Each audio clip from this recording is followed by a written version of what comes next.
Greetings, Inklings! This is Emily from UpPage Zen Inc., and today I will be doing my book talk on Tiger Lily by Jodi Lynn Anderson.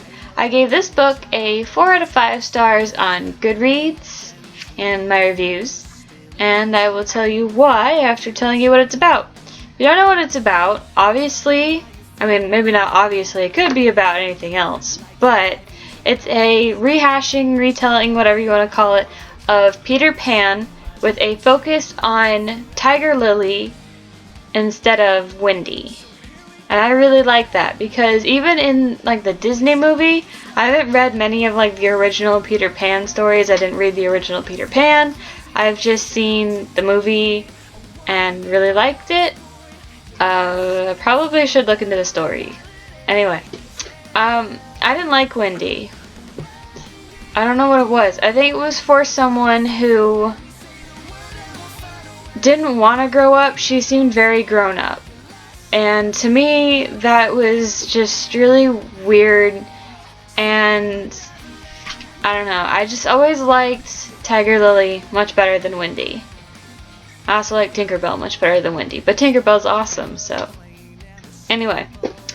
So in this retelling of Peter Pan, with a focus on Tiger Lily, it's told in the perspective of Tinkerbell, and it starts off focusing just on Tiger Lily and her village and her day-to-day stuff, and then she comes across the Lost Boys and Peter Pan, who in her village are actually kind of thought to be like dark spirits in the forest. They're kind of like monsters and not to go near them, and if you see them, to pray that they don't find you, that kind of thing.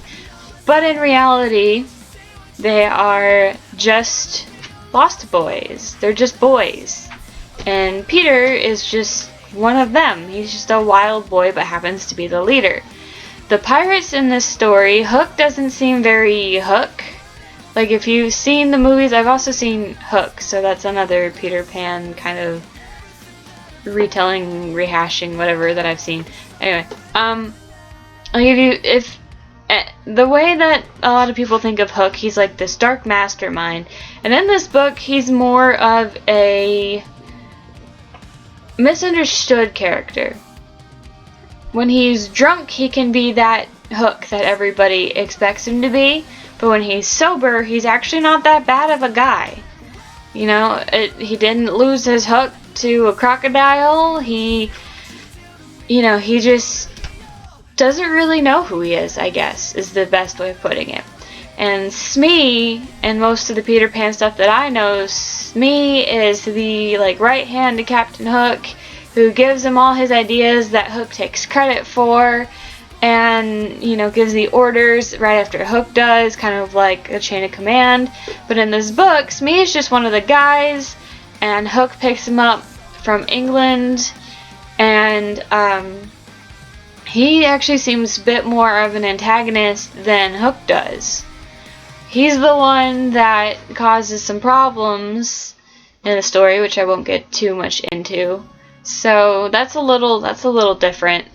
I really like the different personalities in the Lost Boys. Nibs is the character that, or the Lost Boy that is kind of like Peter's right-hand man. He's the one that kind of sees things that the other boys are too distracted to see. And he's a little bit, I don't really want to say a little bit smarter than the rest of them, but in a way he pretty much is. And then there's Toodles, who I want to say in the Disney version he's like the youngest. I think Toodles is the skunk. And I think in this book he's also the youngest, but they're all about the same age. He just seems more naive and sensitive than the rest of them. That doesn't mean that you can be old and naive and sensitive. It's just he seemed like the baby of the group. There's also Baby, who is an actual baby that washed up on a shipwreck, but he's not that big of a character. He's a baby that pops up every once in a while.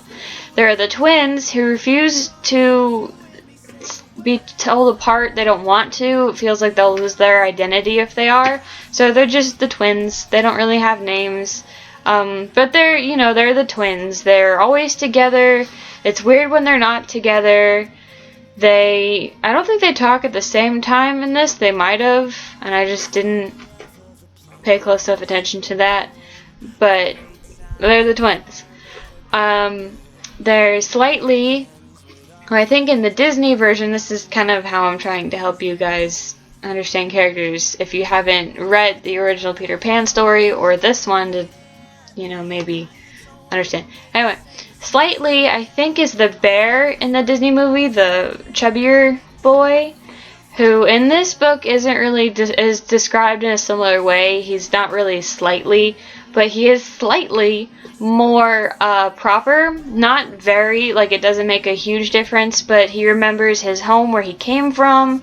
There's this French song that he sings every once in a while. He teaches them games from when he was home that he remembers. So in a way, he's a little more, I guess, not proper, but civilized than the others. But at the same time, he's still a lost boy. And there's Curly, who's just kind of mischievous lost boy, who, you kind of get this not really uncomfortable vibe, but you're definitely a little wary of him because he kind of seems like the kind of character that would sabotage anything just to get a kick out of it. And I think in the beginning he kind of attempts, but he grows just like the other Lost Boys to kind of, like, Tiger Lily grows on them. And that's what I love about this book is she's a girl, but she's not fawned over by the Lost Boys. They see her as a friend and they enjoy her presence and want her around all the time. And this book is just really cute in its own way, and it's heartbreakingly cute because there are some things that just you don't expect to go the way they go in this book, and you're just kind of like, why? But it's a really good book. Tiger Lily, I don't know if I've said this already or not, but she's a little difficult to relate to. She's a girl of few words, which, if you're a person of few words, I'm not saying you're difficult to relate to, because those that are closer to you probably have a better understanding of who you are and can understand the way you talk without, needing you to talk. But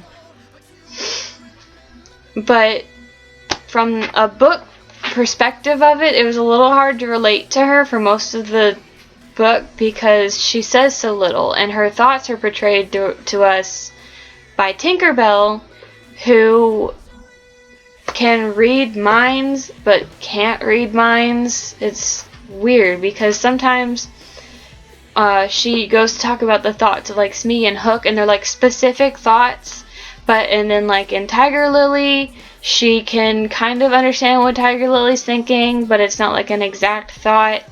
And Peter and one of the mermaids, she can't grasp their thoughts very well. But then there are times where she's like, I can feel this. And so it's really kind of weird, which is one of the things I don't think I liked about the book. Another thing that really kind of bothered me was how Tink got her name. In the book, spoiler alert, possibly, Tinkerbell's name is given to her by Peter, and there's no context as to where it came from. Because she doesn't jingle like she does in the Disney version. When she tries to talk, it's not like this little bell sound.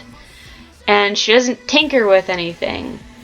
She just flies around and sometimes bites or tries to pull on things to get their attention and stuff things in their nose. It's kind of funny what she does to get their attention. But she doesn't jingle, she doesn't tinker, so where did Tinkerbell come from? It's never said, and it's kind of weird. Like, how is this just pulled out of the blue? But it is, a rehashing, retelling, and that was her way of coming up with how Tink got her name instead of being born Tinkerbell.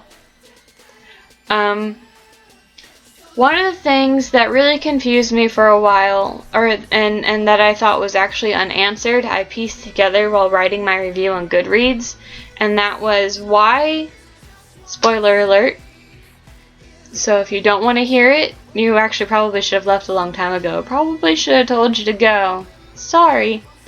But you're reading a book talk, so if you're not expecting to hear stuff about the book, then why are you watching my video? But I do try to keep these as spoiler-free as possible. Anyway, Peter goes home with Wendy to England, And for a while I couldn't understand why, because Peter didn't seem as attached to her as he was to Tiger Lily, and he still loved Tiger Lily. He just left. He said he loved her and left. I was just kind of like, if you love her, why did you leave? And there's this letter at the very end of the book where he kind of explains that he still loved her, but he wasn't sure that she loved him, and I think that's what it was. Peter, who throughout the book is kind of portrayed as fearless. He's not afraid of anything. He's so confident. He's cautious, but he's not overly so. He doesn't always watch where he's stepping. He swims in a mermaid-infested lagoon and, hopes that, well, not even hopes, but he expects that if anything happens, the mermaids will save him because they like him. Like that. But this boy who's wild and portrayed as fearless, I think is actually afraid of losing Tiger Lily. So there are a couple moments in the book where he says how much that she means to him. And she's used to keeping things to herself, and plus there's this other plot twist that I'm actually not going to get into that is kind of thrown in his face, and he's just worried about losing her. And when she doesn't meet him when she says she will because something bad happens, that's another plot twist that I won't talk about, when Wendy arrives, he kind of latches on to Wendy as like a safe blanket, so he doesn't have to think about Tiger Lily. So he doesn't have to be afraid. He can be with someone that he's not afraid of losing because he knows how much Wendy is infatuated with him, or how much she loves him, I guess. I was actually really mad when Wendy showed up. I was like, but things were going to turn around and everything was going to be okay. And here comes Wendy, and she's this delicate girl who's not at all wild, and she's telling the boys what to do, and they're toppling over themselves trying to make her happy. And I'm just kind of like, this is the kind of girl that I don't like. And here she is. Here's Wendy, the girl I didn't like in the first place. But I knew that she was going to be in the book, so, it wasn't a shock. I was just kind of like, I wish it had been longer, but that didn't change my review of the book at all. One character that I meant to talk about earlier that I actually forgot to talk about, and I just remembered that I haven't talked about him, is TikTok. TikTok, I don't know whether to describe him as agendered, gender fluid, or demi-gendered. Because he's a man, he was born a man, dressed as like a woman, but allows people to call him a he. He uses the he, him pronouns. And he's just very feminine. He has long hair, he wears dresses, and, things that are seen as feminine. And he knows he's very feminine, and he embraces it, and it kind of causes a controversy in the tribe later on in the story, but that's that's a plot twist thing that I'm not going to get into. So I don't know if he's agendered, because he's comfortable in any, but he's actually not. So maybe he's not agendered. I don't know. Read the book and decide for yourself. I tried to do a little bit of research on the different types so I could kind of narrow it down, and I still don't really know because TikTok's whole thing isn't completely explained. It's just kind of talked about a little bit, like I said, in the perspective of Tinkerbell. So it's kind of difficult to figure it out. But my point is, I really like that he's in there. It kind of causes it creates a more diverse cast of characters. I don't like a plot twist that happens, but no, not even a but. I don't like what happens. I just won't talk about it. I do like that it makes the characters more diverse, and it, it's different. Yeah, I think that's all I have to say. I really did enjoy Tiger Lily. It took me a little bit longer to get through than I would have liked. It's like just under 300 pages, and it should have only taken like a day or two. But I've had to work and spend a day with my boyfriend, and I had to babysit, and when I wasn't doing that, I wanted to do other things, so it just kind of slowed me down. But I did really enjoy this book. I do recommend it for people who like the story of Peter Pan, who like Disney stories, fairy tales, you know, that kind of thing, because not all of the Disney movies are Disney stories. They're original fairy tales that Disney took and redid. And those who like cute but kind of dark stories, because there are some really dark moments in this book.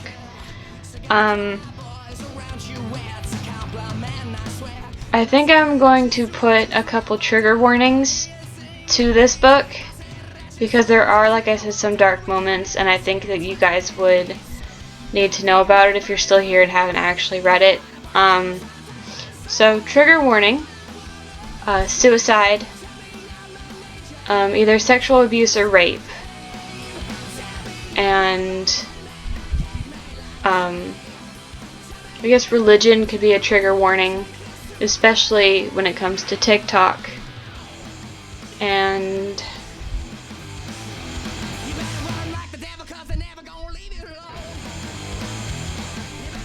yeah, I think that's all the trigger warnings I can think of to put in here. So, Tiger Lily by Jodi Lynn Anderson. I really like it. It's definitely one of my favorite reads, not my favorite, but one of them, for 2015.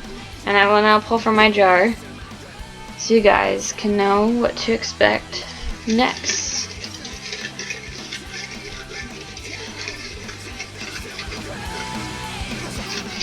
This is me shuffling. Oops.